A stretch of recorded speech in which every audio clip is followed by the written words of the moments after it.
What's up, everybody? You are listening to the Managed Wrestling Podcast live on YouTube. I'm your host for tonight, Alo and Lloyd. I'm joined with my guy, Dirty Dominic, Act2 Flyer, Eric Trent Vicky. Was going to call you something else, but I didn't want to offend you. You know what? Since we got the pleasantries out, if you want to sneak it in as a little jab throughout the show, okay. I'll laugh. I'll just do it right now. I'm joined with my guy, Sexual Chocolate, Act2 Flyer, Eric Trent Vicky. How you doing? I'm living, I'm loving. Still a champ of the states. All right, guys. Every state's even down in the dirty.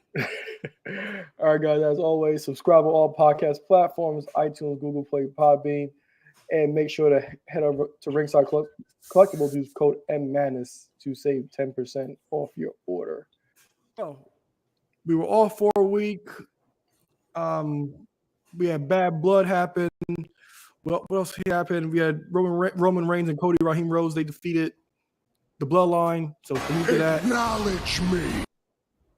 Jey Uso, he introduced a brand new IC title. Thank the good Lord. Yeet. I love the new one. I'll tell you what, though. I love the new one, but I swear I said this last time we were on here. Between whatever he does with this reign, the epitome of all Sami Zayn's reigns, Gunther's historic reign, and Braun Breaker's short reign, that belt won me over. But they did what should have been done to the belt from the beginning.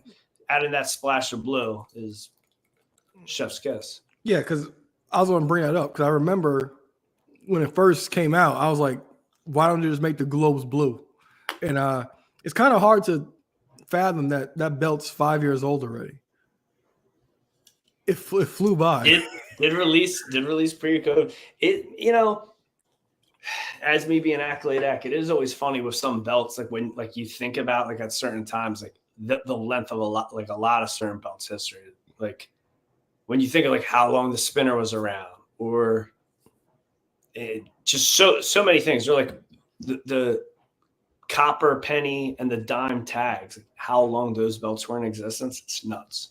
Mm-hmm. Yeah, because I was like, God, I thought about it because these 5, I guess you could say from 2020 to now just flew by completely, especially that 20 and 21 year because of what was going on with COVID and stuff like that. So time just flew by. But to think that belt's already 5 years old, and I remember when that belt first came out, I hated it. It eventually grew on me when Gunther had it, but I remember clearly that we discussed if those globes were blue. And I remember when it first came out, people were just Photoshopping fixing it.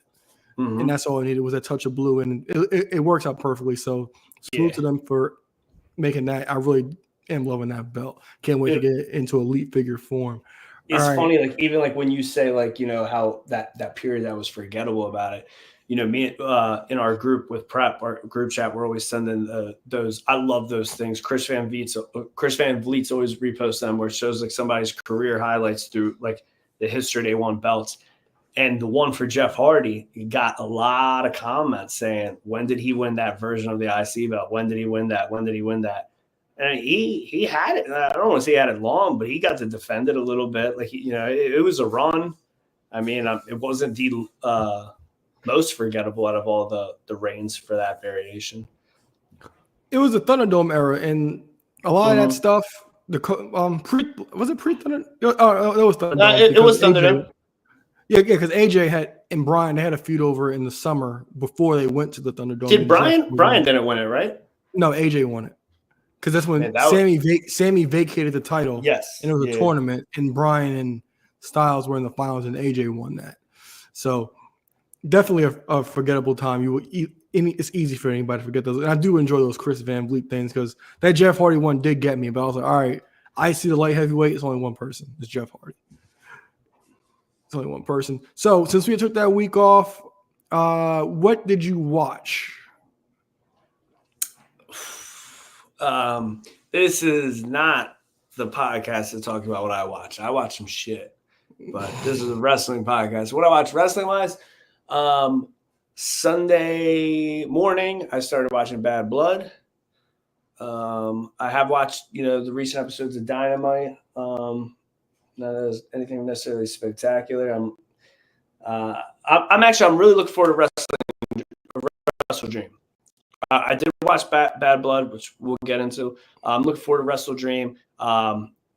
And maybe because a surprise I was praying for on Grand Slam, I think they're not going to give us some free TV, and I think we may, fantasy booking, get at Wrestledream. So, yeah, just I've been busy. I've been living, doing my thing. So Bad Blood and Monday Night Raw has really been all I've been seeing.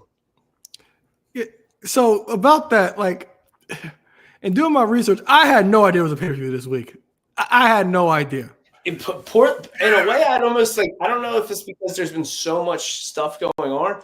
I don't remember Wrestledream being October last year. I feel it was October. It was? Okay, yeah. It's just the fact that it was like that was AEW's first time thrown in October pay-per-view. So it's easy like to forget, and I don't think it was anything to ride home about or anything memorable happened on that show. I don't recall. I feel like it was a good show. I can't recall exactly. I feel like I know Swerve had a good match, but I feel like that was probably a Hangman match. I don't know. Again, like it's a shame, the company's been around 5 years, and the first 3 years I didn't miss a single pay-per-view, and then now I feel like since the first European All In, I've been I really haven't watched much of their stuff since the Sting pay-per-view. Like, I didn't watch any of them live. So I don't know. I do. And again, before we recorded, we were just talking about certain, events we personally got going on that night. I hope to watch the show. And then I'm not sure what's going on in December, but, this is going to be one of the last 2 shows before their new pay-per-view deal. Yeah. So they got the deal with Max. So all AEW pay-per-views will be streaming on the Max app. And I believe AEW Dynamite and Collision will be as well, and Rampage. I believe that was the deal as well. Oh, so I didn't peep that part. Don't quote me on that, but I think that's what it is.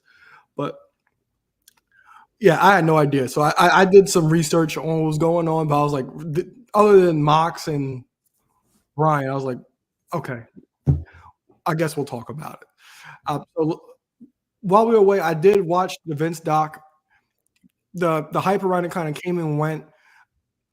One thing about it was we saw he put out that statement when before the doc dropped, and it kind of like had everybody like, okay, what are they going to do? What are they saying about him? But it was pretty much, in my opinion, a fair take about Vince. A lot of stuff that we did know. It was seemed to be very true. It was very well done, by the way. Perfectly executed. Even like the attitude, all the error stuff was great. There was a couple things that I didn't really know. Like, I knew about the steroid trial, but I didn't know Hogan. Like, they had Hogan testify against Vince, but knew that. That's what I feel like has been well documented. A weird thing, kind of a niche thing. I didn't know about which is sick, the Ring Boy scandal, which I believe was 94. You knew about that? No. Yeah, that was weird. That was like an early freakish thing. And, I know obviously all his allegation thing is like a hot topic thing. And I don't know if that's something that has been re-sparked up, but I'm just like watching that episode 2. I'm like, oh, what the hell? There's how many more episodes is coming up? Overall, I really like the show. Obviously, we know I'm, do it every time we're doing one of these shows. I'm always just a drinker. I was in the middle of a week and a half sobriety tour, and I'm watching this. I was like, this is messed up. I need to go drinking a beer. This stuff is sick. But yeah, overall, I really did like it. It definitely, I think it's going to be one of those things that is going to be easy to rewatch. Like, I don't think that's like you just watch it one time. I think that's a one to go back and even see again. Yeah, because even like I said, like when they covered the Attitude Era, they covered things that we all know, like the tragic things that happened. They covered Owen Hart. They even covered Benoit. This is their first time actually covering Benoit, and they do a good job of kind of covering up WWE, because a lot of people at that time were like outraged that WWE did a tribute show to Chris Benoit, but the Raw had happened before they found out what actually took place with Chris Benoit. So they touched on that. The time Vince wanted to get Stephanie pregnant, I thought that was a time. I remember going down that rabbit hole years back with that storyline on the sheets. But like I said, like when he put out that statement about he wasn't portrayed properly, and I saw it, I'm like, this is a pretty fair take. And then Yeah, that guy's saying anything right now. Come on. yeah, but remember, this is recorded like 2 years ago. So wait, since I think it was a fair take, there's on going around on your favorite app, TikTok, was some of these news outlets, they reached out to Vince Russo, and Vince Russo had the best take about it. He was like, I think it's a fair take. It's just for what happened. What happened with You still love him, don't you? always will. But they contacted him, Vince Russo, and he's had the best take. He said it's a fair take. I think Vince was trying to cover up what he was saying about like the Trish stuff and how like Vince would like put himself in these sexual situations with the women and things like that. So he's like, I think Vince is trying to like protect himself and show that he's not that kind of person. So I think that was a good way to actually put it, because I thought it was a pretty fair take on Vince McMahon. And other than the couple things like the Owen stuff, the Benoit stuff, the documentary pretty much it came and went, especially like social media wise. Like I said, not everybody really learned much. And the one thing I did find interesting was like his relationship with his dad. So you kind of like know how he is. Yeah, and you get an understanding for him a little bit. I had my brother kind of like binging it like simultaneously with me. Like I think I was like an episode ahead of him the whole time, and it was funny. I was like, there was 3 things I wanted him to pick up on it, and there was like 2 things I like almost screen recorded, sent it to him, and then when I finished the episode, I'm halfway through the second. I was like, his last statement in there is going to hit for you, and then he's watching it. My brother lived in Hoboken, New Jersey for years. So he screen recorded that part, sent it to me. I was like, that was one of the 3 things I was going to say to you. And then he talked about, he was like, damn, I can't believe his dad didn't believe he was going to make the deal. I was like, that was something I was going to screen record to you. And then it was at the end of the episode when he's like, my dad told me he was proud of me, that he loved me, and he died the next day. Like, and my brother was like, holy shit, that's fucked up. Like, and I was like, okay, cool, I know you. But yeah, great doc, and for anyone that hasn't watched the show, it's must see. It's almost, I don't want to say it's political, but it's one of those things where like I almost don't like weighing in, just because it really depends. It depends on the viewer. Everyone's gonna perceive it differently. What do you mean? So the cool thing about it, and because it's a Netflix thing, you don't need to be a wrestling fan to watch this. Mm-hmm. You could be a wrestling fan, you could be a casual fan, you could also hate wrestling and watch this. You could be a lapsed fan and watch this. So I've been getting, between people I work, friends, strangers, get a lot of different takes on it. So some people watch this and they say, this is absolutely why I hate him. This is absolutely why I never watched wrestling. Blah, blah, blah. It's mix it. But there's a lot to take from it. Yeah, and we talked about this on the show a lot. I know I talked about how the businessman and the person, 2 different things. But the businessman is just like, well, God, like this guy is all business. He also said in an episode, I don't play fair, which I did appreciate. And it's just an interesting documentary. I recommend, if you haven't watched it, to anybody watch it, but definitely a good watch. So we have Bad Blood this past Saturday. You said you watched Sunday. I watched Saturday. What were your thoughts and rating for Bad Blood? A high slobber knocker. Overall, I thought the show was really good. I'll be full transparent. I did do a little fast forwarding around on some things. I thought the Hell in a Cell was amazing. So the Hell in a Cell was really good. The theatrics of the main event, awesome as well. The little bit of tidbit from The Rock, Roman being babyface, the allure of what's coming next. Cool. I almost feel like I've watched some reviews, listened to some reviews. I feel like some people were being a little too critical on some things. But again, everything I saw that I didn't just mention, I thought overall was real good. But I do got to say, I thought the Hell in a Cell match was fucking awesome. Yeah, so I'm going to give it I'll give it a slobber knocker. The Hell in a Cell match right now, that's my match of the year. Right now, at this moment in time, that's my match of the year. That match was incredible. We did a top 10 list of Hell in a Cell matches last time we were here, and this might be recency bias, but that match is inserted at least into my top 5. Okay. That match was awesome. You know, they integrated, they did a little bit of everything that you can do. They didn't just do high spots. They didn't go outside the cell. How about Punk's gear? God. You hear me? Can't tell me he's on a mark. You hear me? He playing both sides. I know. Eat your heart out, Brett. He but playing on both sides. You hear me? FTR is like, what the hell? But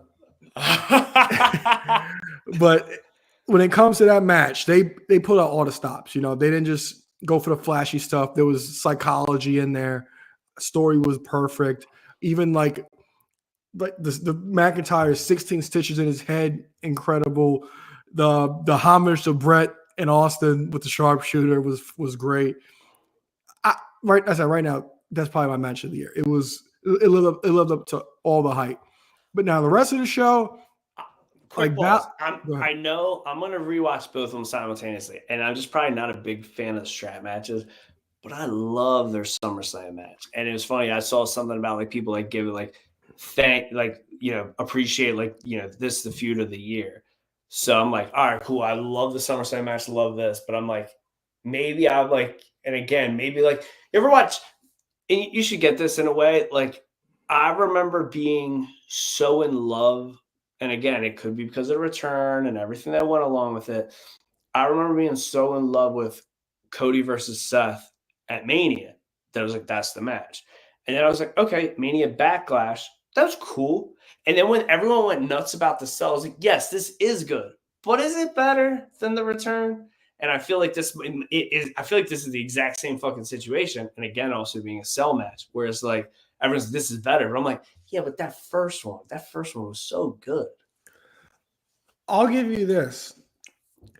You have to remember, Seth was the referee for the SummerSlam match. So that added to the there was a lot added. So we got the ad of the cell. Thing. Yeah, I know, but Seth was integrated into that feud between both those guys as well. It was basically a 3-way feud. That's what made it more intriguing. Yeah, this was just solo those two with solo McIntyre and Punk, and they lived up to it. And even like the next night on Raw, when McIntyre's like, when Punk's like, I'm fucked up. And then also like, you know, it's well documented in the show, like the kind of Punk mark I am. But like, I'll never forget, you know, my cousin Craig, who's sitting next to me while I'm watching the match, and like I'm standing up, clapping, excited as the match ends. I was like, that was so fucking good. That was so good. He's like, and he's looking at me. He's like, I'm so confused. I was like, what? He's like, why are you happy? I was like, that match was awesome. You like the ride, this, that. He's like, your guy lost. I was like, I know, but the match was awesome. And he's like, and again, he's probably trying to relate it to the bullshit I just watched with the Phillies losing. But, you know, it's again, because I know there was going to be more. I wasn't expecting, you know, to be a strap match. We got the strap match. We got the cell, blah, blah, blah. You know, the whole theatrics. But, yeah, again, end of the year, we'll be reviewing and comparing these two. Yeah. Also, when it came to Bad Blood, Finn and Priest, I could have did that could have been on Raw. You know, like they're building up Raw they're building up the Raws, which I do. They're building up Raws to be big again under the Triple H era with these shorter match cards and having bigger matches on Raw. I think this Finn and Priest thing could have been on Raw. I really do. In the Gunther and Sammy could have been on the pay-per-view. Gunther's on another level, by the way. I'm not sure. The green suit won you over? No, we weren't here when he was trolling Bret Hart in Canada. That was fantastic when he did that. Even when he started, even then they had Goldberg in the crowd, so he had to address it. He trolls Goldberg and his son, which was amazing. I was so like, this is perfect. Gage is a future world champ. I was like, this is perfect. What do you think about what do you think about what they did with the Hall of Famers and the celebrities? I thought they did a good job of trying to build it up and make it feel like it was a big show, and because they were promoting for a big show. And Go ahead. I was gonna say, like, it was something AEW always harped on how they treat Hall of Famers, and I feel like legends and all that blah blah blah. And I feel like, man, I feel like for 5 years Triple H heard that and just said, "I'm gonna get them one day. I'm gonna get them one day. I'm gonna get them one day." And in one event, he said, "Hold Sean's beer. I don't drink." But he went out there and he had fucking damn near 20 Hall of Famers out there, and he put them all over, and he made everything special. And it was all relatable because they were all WCW guys or people tied in Atlanta, and five rappers. It was super cool. Also, another reason I had to go high Slobberknocker, like just that other thing where how it all felt special, super cool. Yeah, so like I said, Finn Priest, that could have been off the card. Gunther on a whole nother level. I honestly think we're going to get Gunther versus Goldberg. Oh, I hope so. I'm pretty much set that we're going to get that. Yeah, but I ain't mad about it. But Gunther's been on a whole nother level. His speaking is perfect. The way he comes out is perfect. It's like I'm looking forward to him cutting promos now, because like the way he speaks, like you have to hold on to every word that he actually says. So I did appreciate that. Liv and Rhea, we didn't preview the show, but I think I don't want to say it's lazy. It was lazy going into this matches for both Terror Twins, but it was a lot redundant. It was constantly the same thing over and over again every week. They'll get jumped at the end of the night. But I thought this match was a lot of fun. I thought Liv had a great showing. Now, this might have been the worst fucking ending I've seen in a long time. I'm not sure what happened. I'm not sure if Raquel was supposed to like come in at a later time and she came in too early and the ref saw her because she power bombs Rhea and then throws Liv on top of her, and Liv running around talking about she defeated Rhea Ripley.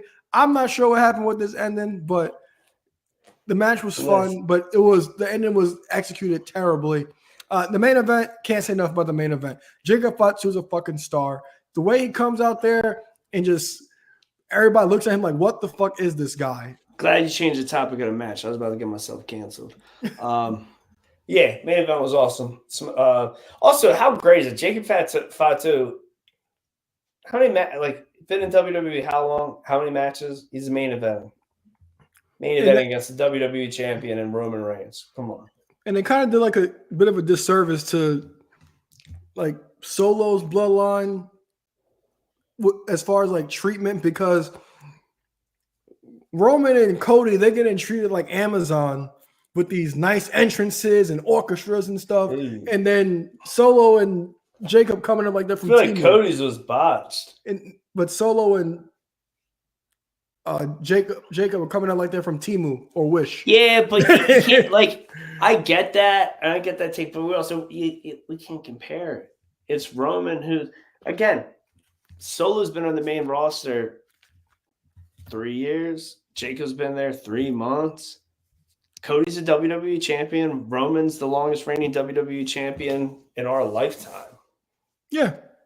I mean, that there alone, I mean, if anything, it looked like, all right, cool. Yeah, the deck was going to be stacked at behind them, because they also had the WWE Tag Champions in their corner. So, but yeah, I ain't got too many complaints outside of that from them. Good show. I thought the match was great. Roman and Cody, they're back and forth a little bit, and we got the return of Jimmy Uso. I thought was great, especially Jimmy looked strong. Especially like with the post-match thing, with the post-match situation. It's like, no, we gotta go help him. Yeah, we gotta go help him and stuff like that. And it sets up perfectly for what happened. We had the return of The Rock.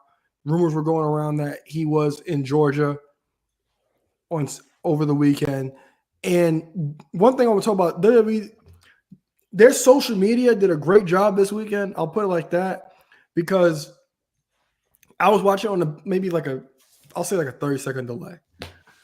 So while they're still getting attacked or in the ring, I get an alert saying Dwayne Johnson started a live video.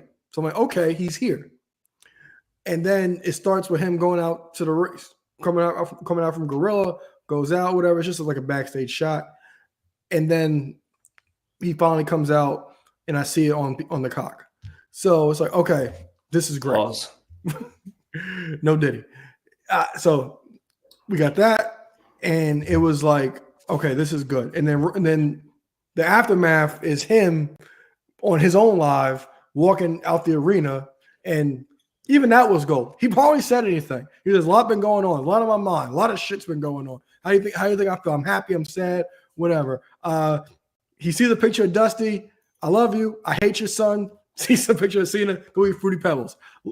Loved it. It was executed perfectly. Didn't say anything at all. Now you just have to wait and see.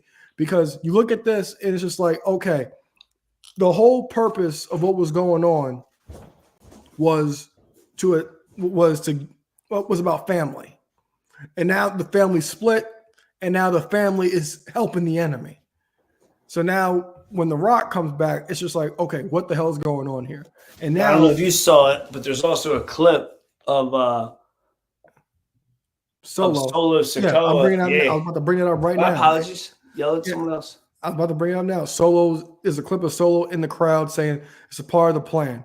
Because like you just said about Solo, he's not built up like Roman is. So when Solo says it's a part of the plan, The Rock is the front man for that plan. So a lot of interesting things to see when it's going to come to that. And I'm not sure if The Rock's going to wrestle at War Games. I do expect The Rock to possibly wrestle at the Rumble, but War Games maybe at the earliest. What are your thoughts about Rock returning? I mean, so it's exciting because this is what I want for Survivor Series. I do want the Bloodline Civil War, which Rock even says in his walkthrough. I'm looking forward to it. I want to see it. And War Games is a fun thing where like there's so many people going in. Rock could be, if it's 8 people, if it's 10 people, Rock could be the last one to get in the cage, do a couple of things, and he doesn't really got to get touched. And also, his team can win. His team can win, and he can disappear till the Rumble. So I'll be disappointed. I'll be very disappointed if he doesn't perform in it. But yeah, it's one of those. It feels like Mania, and it feels like this year's Mania, where it's like I can fantasy book the hell out of this, but I'm ready to see what's next. What's coming next? I'm just waiting for more. Yeah, because all right, so it's 4 guys in the Bloodline right now. Would it do 5 if Rock wrestles? Because maybe Rock doesn't rock. Because I don't think Rock put himself in that match. I just don't. Well, I think he'll be a part. We've all seen the teaser. You get Roman and Jimmy, who are all together. But Rock pointed out 3 people. You mean that about many ways. But he's putting Cody with them, and then Cody calls his 2 buddies. He brings the Intercontinental Champion and Sami Zayn. You get the OG Bloodline plus Cody. Yeah, and then it's interesting to see because now Cody has to deal with Kevin Owens, because that was the other social media. He's got to deal with that, and then he's got to deal with Gunther in the Saudis soon. So, Thoughts on the Champion of Champions belt? That's what I'm going to call it, because it's just Owen Hart. I don't even want to know. Come on, it's just we're going to see that belt one night only. Yeah, I know, but it ain't the Owen Hart. The Owen Hart, they'll see it all the time. But in the men's division, the women's division, shout out to the women of AEW because they show respect to that belt. Fuck Daniel Bryan. You hear me? So who is the second male? I can't even win. I can name all the women that have won it. I can't even name all the men. I remember Adam Cole. I forgot who won it. There's only 2. No, it's 3. Is it? Yeah. Because it was Britt, Willow, Mariah May. Okay, so Adam Cole won it the first time. Samoa Joe?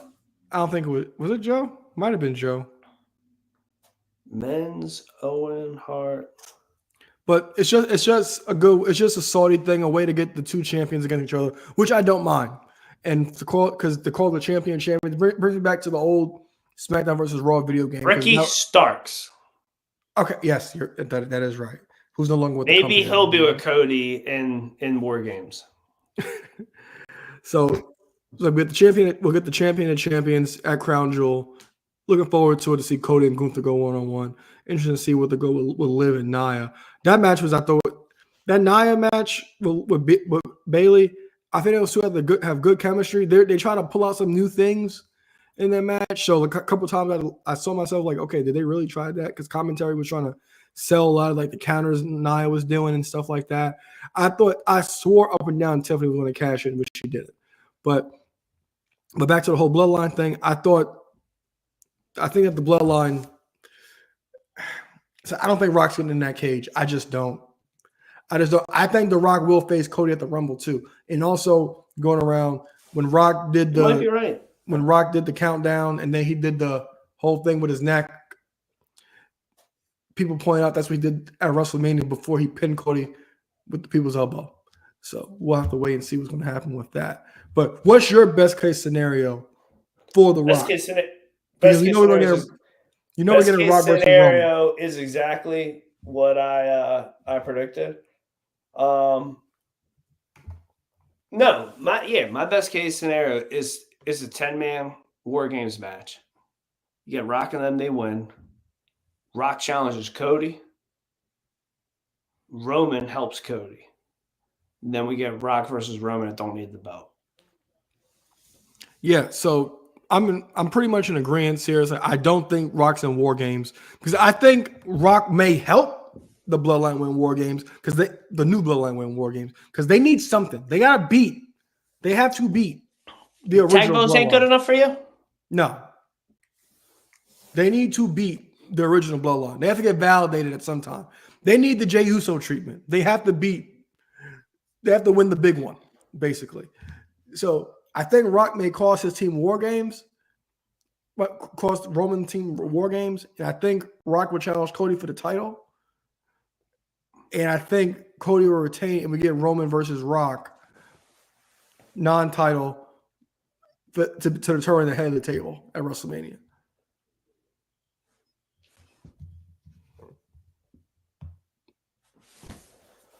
Only time will tell.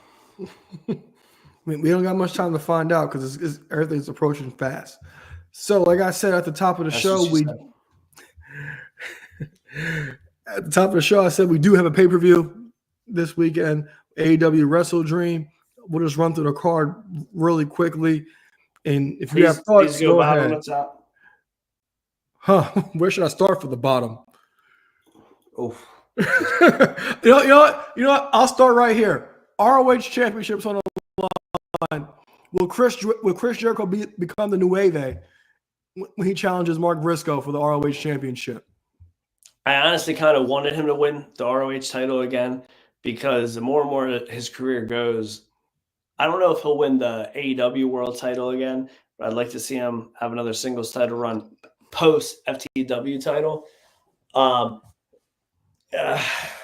Not to say they won't go the heat route, but because he made the comment at Mark about him not being as good as his brother Jay, I just think Mark's going to get the feel-good moment and get a monumental win over a legend like Jericho. Now, also with this, I want to bring something up. So MVP debuted. Wait, are you going to finish? Or is this still in the ROH title? Well, I'm picking Mark Briscoe. Okay, thank you. Mark Briscoe, fine. MVP debuted on Dynamite a few weeks ago looking for Swerve. It's pretty much been confirmed Bobby Lashley has signed. Shelton Benjamin has reportedly signed. And, Shelton Benjamin's already been on TV. Yeah, he has been on TV. You're right. And MVP was walking around trying to talk business with Mercedes or whatever. So we have to assume that Swerve's the target for MVP. What do you think MVP's version of the business or the Hurt Syndicate, whatever they're going to call this, what do you think is going to happen with MVP? I'm assuming that Swerve will be the first target. I have no idea. I think they try to get him to join it. Yes, I do too. I'm not sure. I really don't know. It's literally could be AEW saving grace. literally everything they're doing with these little tidbits, these backstage segments. Because obviously we know I loved the Hurt Business. That and the world title picture and some of the shenanigans going on with it. That's the only thing that has my interest in AEW. And we'll hear that as we continue to preview the card with a little bit of my negativity. But I don't know. I'm just very, very optimistic. Very optimistic. I really don't have no idea what's going to happen. Now, you just talked about how much of a Hurt Business fan you were. So at Wale Mania, when the Hurt Business came out, MVP said that this was the first time ever the Hurt Business was actually together in front of people, which was a fact. Now we're about 4 years, three and a half years removed from the Hurt Business. Do you think it's too late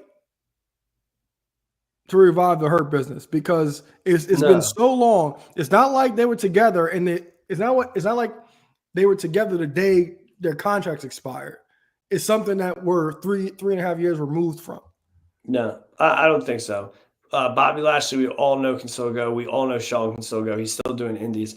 I think the only questionable thing is when at the original foundation of the Hurt Business, MVP was still wrestling. I just don't really know what this guy's going to be doing in ring wise. I mean, we know like before, like he was even done with WWE, he was out there, challenging Josh Barnett in a for a fight at Bloodsport. So you got to think this guy plans to still go to some extent. But Shelton Benjamin's debut, Prince Nana kind of challenges MVP to a physical altercation. He's like, don't take this up with me. Take it up with, the head of our complaint department. And then boom, let me introduce you to Shelton Benjamin. Mm-hmm. Okay.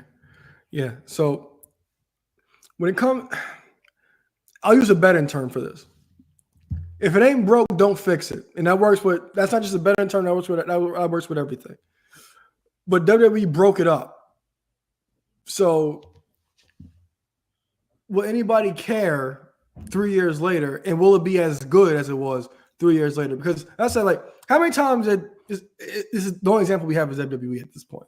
But how many times has WWE brought something back that didn't need to be brought back? So they never got the fair shake. They needed to be brought back. They never got put together in front of a crowd.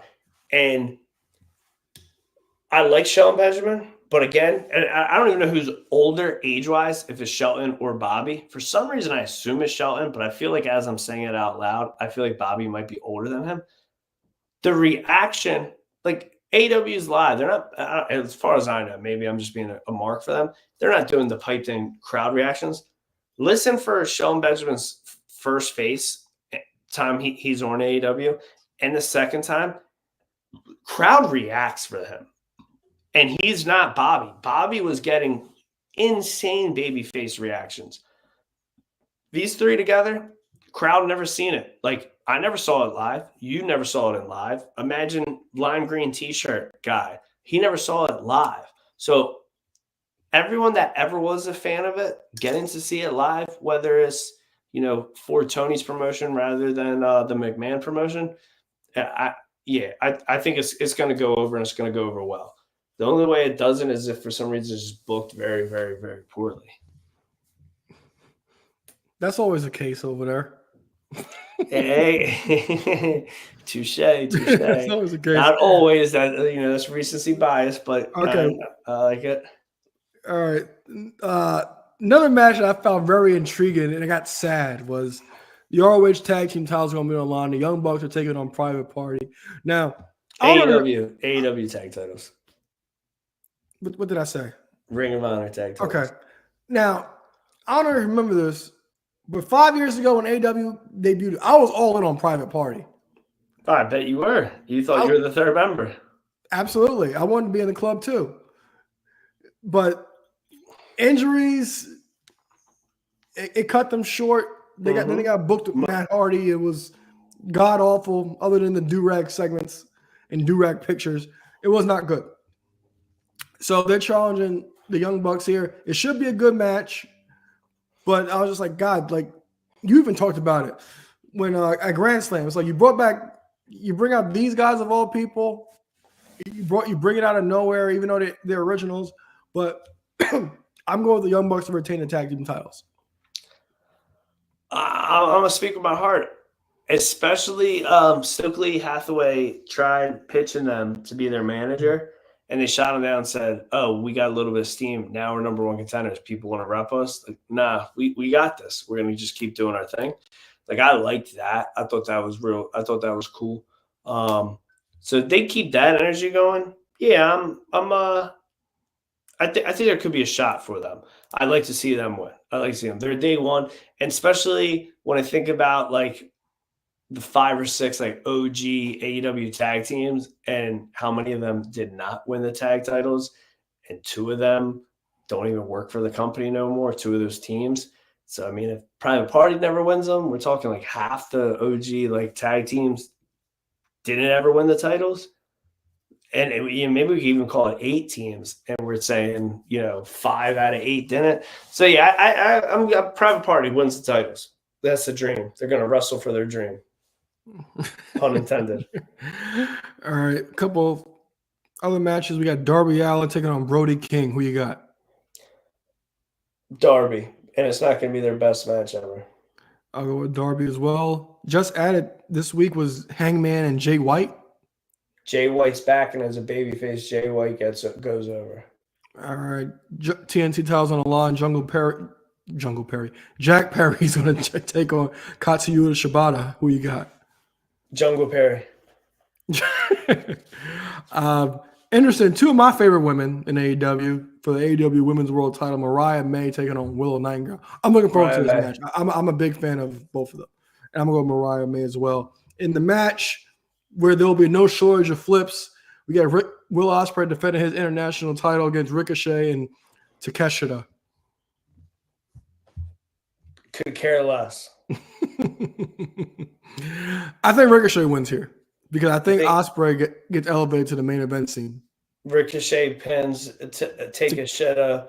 Literally 3 people in AEW I could care less about. Like, even did you watch All In? No. Okay, so you may have come across the segment of Will Ospreay and Ricochet backstage. Did you see that? I'm sure. Okay, so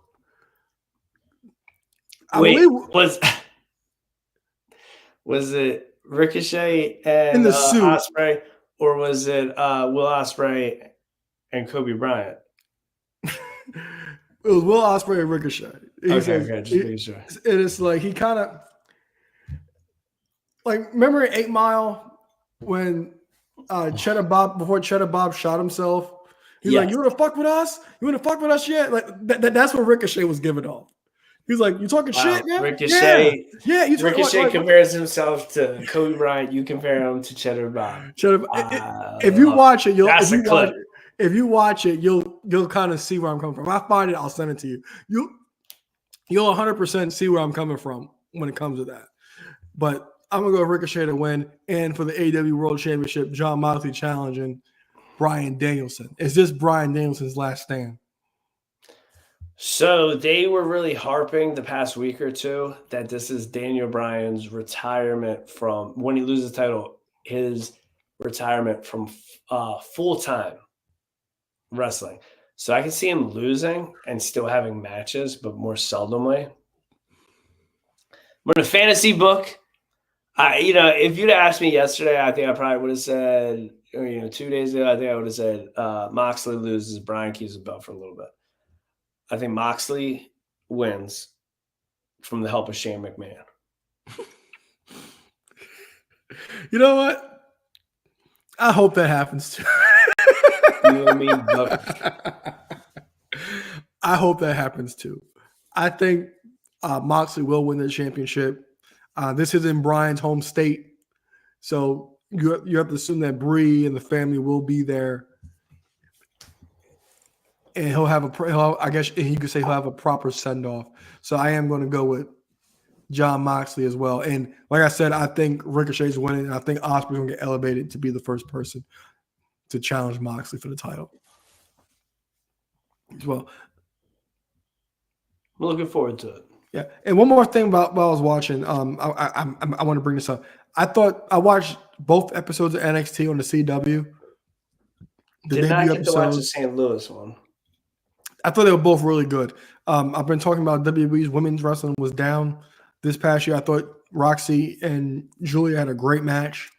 I really did. And with the return surprise of Cora Jade, I thought that was executed well. Even the reunion between the two on this past episode. And then they had just a bunch of, oh my God, Kalani and Bianca and Jay together. My God, Gorilla. On this past week's episode, they had that. Randy Orton, Jack Evans was great. Oba Femi losing the North American title. Is his name Jack Evans? Is it Jack? Am I thinking? Well, I think you're thinking of an AEW tag wrestler that was day one. And I may be, but Oba Femi losing the North American title shocked the hell out of me. Who beat him? Tony D'Angelo? Yes, I was shocked, and they did a great job. They did a great job. We were watching Sopranos when the show started, so shout out to them.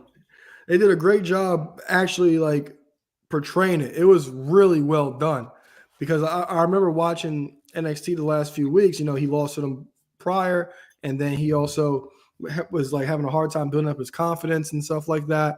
And he pulled it out, and I was shocked that they took the title off of Oba Femi. That it wasn't even quick. It just seems like the years flew by. And so it's like he's been chanting for almost a year, but you would never think that was the case, but it was. So I had to tune in for that. I thought it was really good. It's Javon Evans, not Jack Evans. Javon Evans. Give him a whiter name next time. But yeah, I just want to champion NXT. And, I love what's going on down there. Burns doing a great job down there. The State of the Union address was perfect. It's gold, fucking golden. That was golden. No pun intended to their age, but really enjoying that. Really enjoying NXT. Burns doing a good job, and also like I'm loving what the women's division is doing down there. It's stacked. Stephanie Vacar made her debut. I'm loving the idea behind Fatal Influence. Big fan of Kalani Jordan, so I'm definitely enjoying what's going on down there in NXT. Got anything else for me?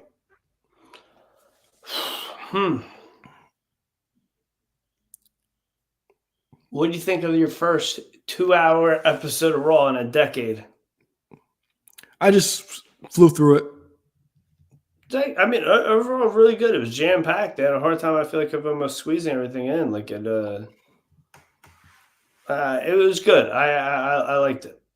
Yeah, I'm looking forward to what they do on Netflix because the Netflix deal starts in a couple of months, and you're starting to see, like, you saw the new logo going around the figure packaging over the weekend. So I'm interested to see what they're going to do. There will be commercials, I believe, on Netflix that I did see, but I'm interested to see this new era that they're going to do on Netflix. They're really about to amp it up. All excited. All right, so I guess that's it for the show, guys. As always, subscribe on all podcast platforms. Like, comment, subscribe, turn on your post notifications, and make sure to use code MMAN to save 10% off your order on Ringside Collectibles. So for X2 Flight, Eric Trembicki, I'm Alo Aaron Lloyd. We will see you guys soon.